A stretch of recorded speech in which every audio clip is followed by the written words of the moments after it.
मोरांबा या मालिकेच्या 28 फेब्रुवारीच्या भागामध्ये रमा अक्षय दमून घरी येतात। घरी आल्यावरती रमा निवांत बसते। अक्षय तिच्या बाजूला येऊन बसतो आणि म्हणतो, किती दमायला झालं ना, म्हणजे आपण त्यावेळेला चाळीत होतो तेव्हा पण किती कामं करायचो, वडे तळायचो, काय काय करायचो, पण त्यावेळेला दमायला नाही व्हायचं। म्हणजे दमायला झालं तरी इतका त्रास नाही व्हायचा, मेंटली आपण व्यवस्थित असायचो। पण इथे आहोत ना, आपण मेंटली स्टेबल नाही आहोत। रमा, आपण इथे येऊन खूप मोठी चूक केलेली आहे।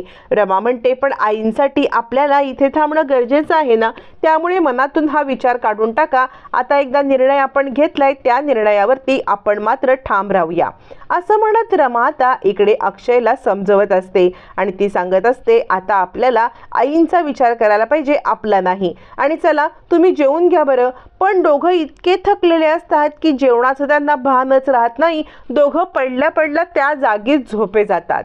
तोपर्यंत इकडे अक्षय सांगत असतो, हे बघ, घरामध्ये सगळं वातावरण विचित्र चाललंय। म्हणजे आई आणि शशिकांत मुकादम हे तर त्रास देत आहेत, पण ती रेवा सुद्धा रमा अक्षयला खूप त्रास देते बरं का, तुला माहिती आहे का? असं म्हटल्यावर ती जान्हवी म्हणते, हो, रमाने सगळे कपडे धुतले होते, पण त्या धुतलेल्या कपड्यांच्या मध्ये रेवाने पुन्हा आणून माती टाकली। माती टाकल्यावर ती पुन्हा तिला कपडे धुवायला लागले। ही अशी घाणेरडी त्रास आता रमा इकडे देत आहे। त्यामुळे इकडे रमाला जो त्रास रेवा देते, तिला काहीतरी धडा शिकवायला पाहिजे। मी तिला धडा शिकवणार। सीमा म्हणते, तू जर तिला धडा शिकवलास ना, तर ती पुन्हा रमाला त्रास देईल, त्यामुळे नकोच ग बाई। यावरती जान्हवी म्हणते, मी असा धडा शिकवणार आहे ना, तुम्हाला कळणार पण नाही मी काय केलंय ते। म्हणजे आता मी तुम्हाला खूप महत्त्वाची गोष्ट सांगते की रेवा आहे ना, झोपताना स्लीपिंग मास्क लावून झोपते आणि तिचं स्लीपिंग मास्क काढल्यावर तिला मी असा नजारा दाखवीन की तिचे डोळे पांढरे होतील।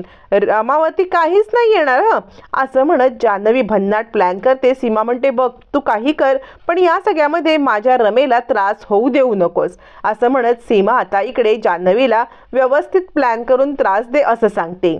इकडे आता जान्हवीचा प्लॅन सुरू होतो। मग मात्र स्केलेटन घेऊन रात्रीच्या वेळेला आता इकडे रेवाला घाबरवण्याचा प्रकार चालू होतो। रेवाने स्लीपिंग मास्क लावलेलं असतं आणि ती मास्क जेव्हा काढते तेव्हा तिच्या समोर आता मात्र एक स्केलेटन नाचताना तिला दिसतं। मागे असतो स्केलेटनच्या आनंद, पण आनंद दिसत नसतो, फक्त तिला स्केलेटन दिसत असतो। आता मात्र रमा घाबरते, रेवा घाबरते आणि धावत पळत बाहेर येते। आई, मला तिकडे भूत दिसलं म्हणत आई आजीच्या रूम मध्ये येते। आई आजी म्हणते, काय ग, भूतबीत काही नसतं, इतकं साधं तुला अक्कल नाही का? यावरती मात्र आता आई आजींना रेवा सांगते, नाही, मी त्या रूम मध्ये जाणार नाही, तुम्ही आत्ताच्या आत्ता माझ्यासोबत चला, तरच मी त्या रूम मध्ये जाईन, नाहीतर मी जाणार नाही। आई आजी म्हणते, बरी आहेस ना तू?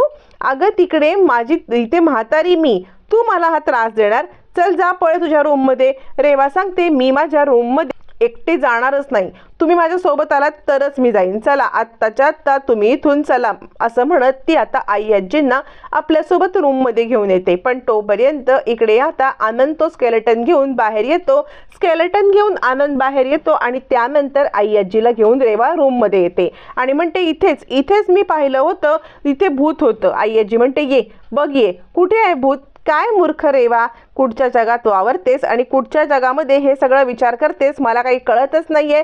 यापुढे जर असे काही मूर्खपणे केलेस ना, मला त्रास देण्याचं काम केलंस, तर गाठ मात्र माझ्याशी आहे, एवढं लक्षात ठेव, असं म्हणत ती आता चिडते। आई आजी चिडते आणि आता रेवाला दम देते। इकडे अक्षय रमा न जेवता झोपी जातात। रमाला जाग येते, अहो तुम्ही जेवला नाही आहात, तुम्ही जेवून घ्या बरं सगळं, असं म्हणत ती अक्षयला जेवायला सांगते। अक्षय म्हणतो, नको, खरं सांगू का, तर मी दुपारी पोटभर खाल्लेलं आहे। मी दुपारी पोटभर खाल्ल्यामुळे आता मला खरंच भूक नाहीये, मला काही खायचंच नाहीये। रमा म्हणते, असं कसं? अक्षय म्हणतो, नको ग, आणि अक्षय आई ग म्हणत पाठ बदलतो, कूस बदलतो। मग रमा म्हणते, तुमची पाठ दुखते का? थांबा, मी तुमची पाठ चेपून देते, असं म्हणत रमा आता अक्षयची पाठ चेपून देते आणि आता दोघांनाही त्या घरामध्ये घालवलेले क्षण आठवतात। अक्षयची पाठ दुखते म्हणून बर्थडे गिफ्ट म्हणून रमाने दिलेली गादी आठवते। अक्षयने तिला सांगितलेलं आठवतं की आत्तापर्यंत मला या बर्थडे पर्यंत इतकं भारी कधी गिफ्ट मिळालंच नव्हतं।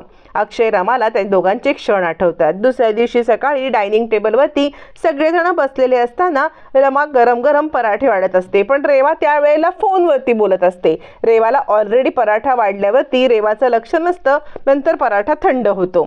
त्यावेळेला ती रमाला म्हणते, हे काय ग, थंड पराठे वाढतेस का मला? हे सगळं आता पाहत असतो, हे सगळं अभि पाहत असतो आणि अभि विचार करतो, ही रेवा तर मला चांगली वाटत होती, पण ती असं काय वागते आहे? आता मात्र तो रेवाकडे पाहायला लागतो आणि त्यावेळेला रेवा म्हणते, हे बघ, मला गरम गरम पराठा पाहिजे. त्यावेळेला रमा म्हणते, कसं आहे ना, अन्नाचा अपमान करू नका, हा पराठा का, मी दुसरा गरम गरम पराठा आणते.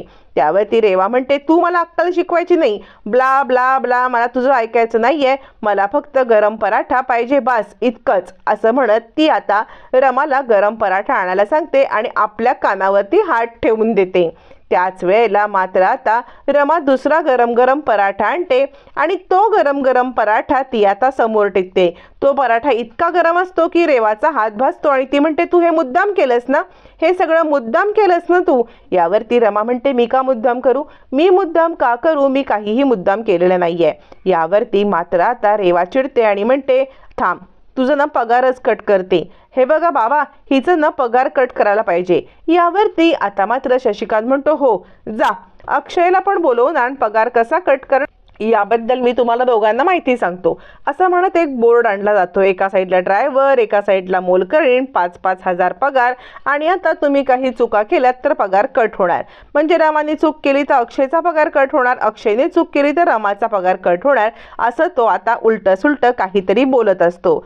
त्याच वेळेला मात्र आता इकडे अक्षय म्हणतो, ठीक आहे, तुमच्या मर्जीला येईल तसं तुम्ही वागा. त्यावेळेला आता मात्र शशिकांत म्हणतो, जा जा गाडी काढ. अक्षय म्हणतो, द्या पेन द्या.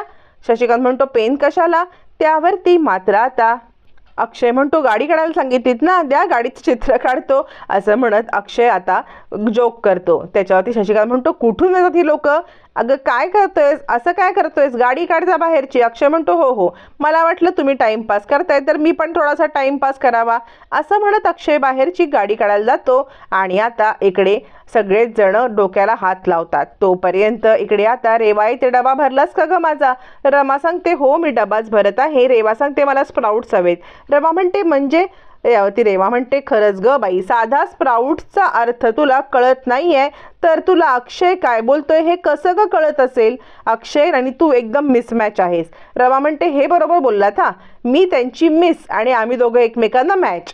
त्यावरती आता मात्र इकडे रेवा सांगते, अगं तुला कुठे काय कळत नाही, तो काय बोलतोय ते, गावठी आहेस तू एक नंबरची. यावरती रमा म्हणते, त्याला मोड आलेली कडधान्य म्हणतात ना, तुला तरी हा शब्द कुठे माहिती आहे? म्हणजे आपण दोघी एकाच लेवलचा ना, म्हणजे मला इंग्लिश येत नाही, तुला मराठी येत नाही. रेवा म्हणते, तू माझं कंपॅरिझन तुझ्याशी करू नकोस बरं का, लक्षात ठेव. असं म्हणत रेवा तिला चांगलीच धमकी देते. रेवाच्या अंगात इतका ॲरोगन्स आलेला असतो.